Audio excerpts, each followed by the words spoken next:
Hey guys, today I'm making some chapati or roti. It's the flatbread that you would tend to use when you have a curry. Um, so I wanted to just show you how I make it. It's actually quite easy. It has to be because it often accompanies the curry, so it can't be too much effort. It's slightly laborious, but this is how I do it. So in here I have 2 cups of flour. You have to buy special roti flour. This is the one I've used today. I got it from Tesco. So I put 2 cups of chapati flour in there. I put 1 teaspoon of salt, and I put 2 tablespoons of vegetable oil. So 1 tablespoon per cup of flour that you're going to use, okay? And then here I have some warm milk. Some warm water. It's a little bit more so than warm, okay? Because you want to bind it quite nicely. And then we're going to mix it in and make a nice dough. Very slowly, gradually, with a lot of TLC, okay? So I'm just going to put my gloves on and we're going to get started. Okay, so we're going to start mixing this. And very light, okay? Because you don't want to overmix the flour. Okay, so this is how I do it. And then I just add a little bit of water at a time. I don't do it all. For the 2 cups, it'll roughly need about 300 to 400 ml. Okay, sorry about the hand gestures there, I forget sometimes. Okay, so I'm gonna put a little bit at a time and we're gonna just work it in.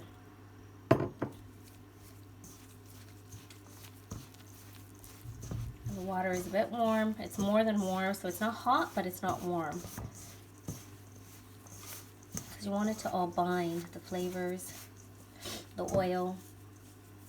So you have a really nice, soft bread.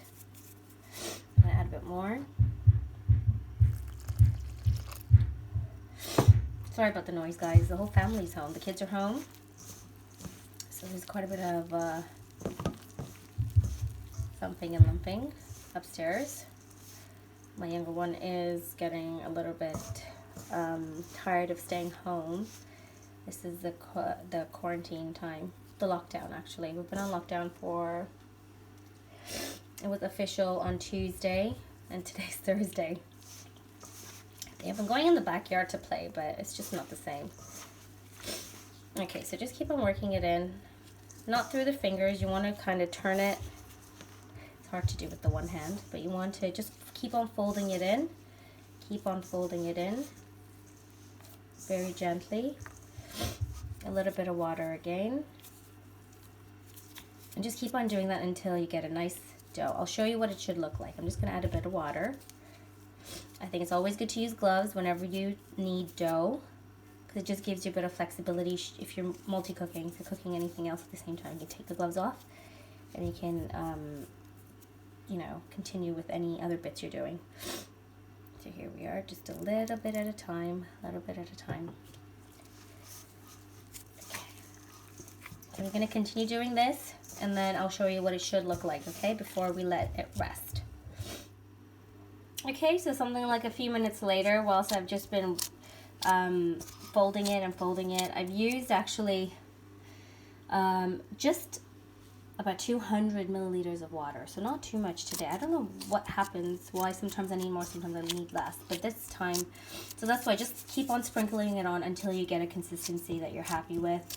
So this is what it should feel like, okay? It should look like when you have put it together or you have finally finished your dough.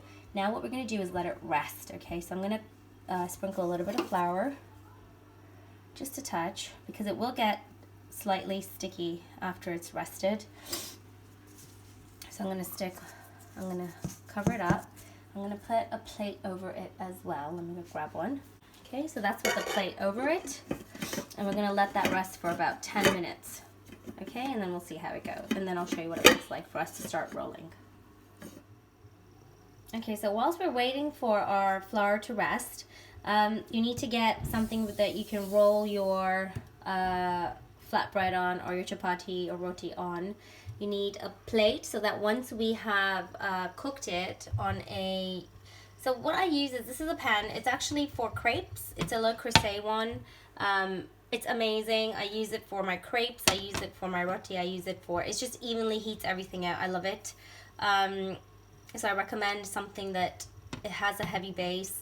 I mean, if you go to the Indian shops, they tend to have other ones there which work fine. But for me, I really like this one. It's a multi-purpose pan, so you know it's not something that is of a just one use. So I use this. It's been heating for about 10 minutes on a medium heat. You will need some butter or something along the lines of butter or ghee, clarified. You will need some flour, okay, because we're going to need to dust the worktop. So I'm going to now show you what it looks like. I'm going to put my gloves back on and show you what the dough now looks like after it's rested for about 10 minutes. And then we're going to make little balls and start rolling. So do get your rolling pin out as well. I'll be right back. Okay, so this is the dough. It's been resting, and this is how it looks and feels. It's a little bit sticky, but that's okay. And now we just make balls out of it, okay? So for 2 cups, I tend to make about 10 chapatis in 2 cups, okay? So what I will do is, I'll show you this one step that my mother tends to do, just to make it a little bit fluffy, but I don't know. It's not, this is an optional step completely, so you just really work it in. Knead it a little bit. There are 2 rolling pins you can use. This is the traditional one to make rotis with, and this is of course the pastry rolling pin.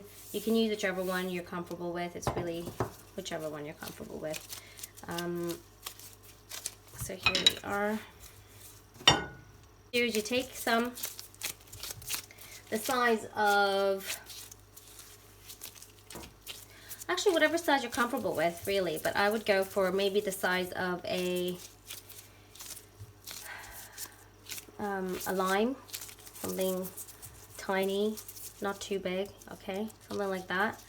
Okay, you want to also knead and fold this one, optional step. And now we're going to just powder, just gently, and we're going to start rolling. And when you roll, in a circular motion always, okay? As you roll in a circular motion.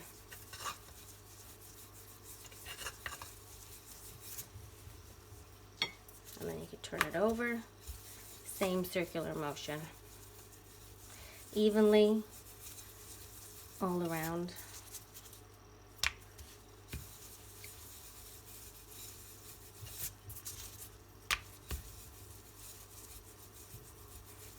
Some people like them small, some people like them slightly larger and thinner, or smaller and thicker.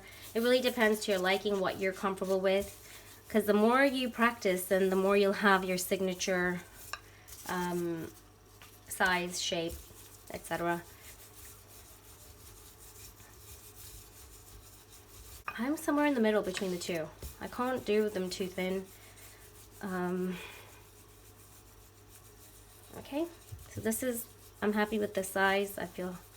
Okay, now we're gonna let it cook. So now here we are. This is my griddle, and we're gonna cook. I tend to do it for about 40 seconds on each side.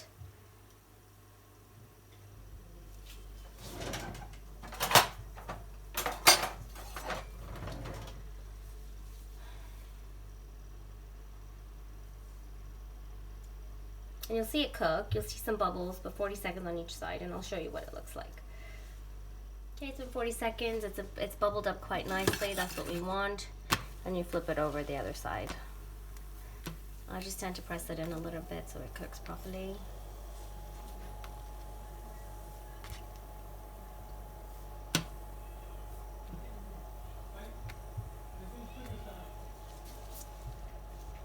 Okay, that's it. So that's done. I always kind of flip it over to make sure that it looks all nice and cooked. That's it. Now over to this side. Okay, and then what I tend to do is take just a little bit of butter and then just kind of rub it all over. And that's it. And that's your chapati. And it goes great with whole curries. Okay, guys? I hope you're going to give this a go. Let me know. And I'll see you guys in my next video. Take care. Be safe. And stay home. Bye.